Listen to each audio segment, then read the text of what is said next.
көрүп билип турасыздар, республика боюнча мына урматтуу президентибиз Садыр Нуркожоевичтин тапшырмасы менен бардык республикада ипотекалык үйлөрдүн курулушу башталган.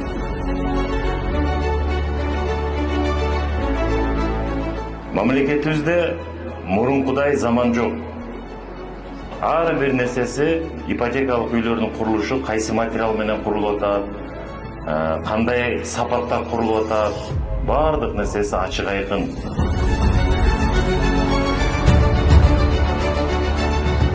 Assalamu alaikum.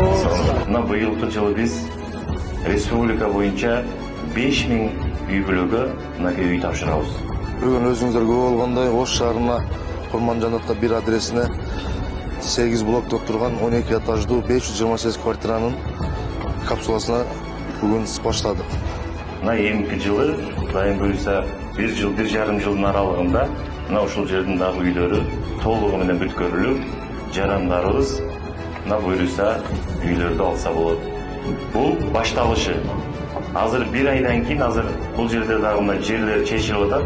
Бул буюрса чоң микрорайондагы курулушу башталат.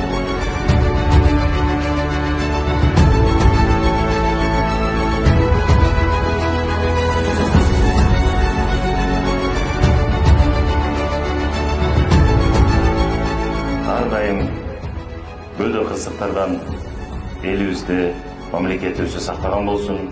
Мындай жаратылыш кырсыктары эч качан кайталанбасын. Элибизде тынччылык болсун.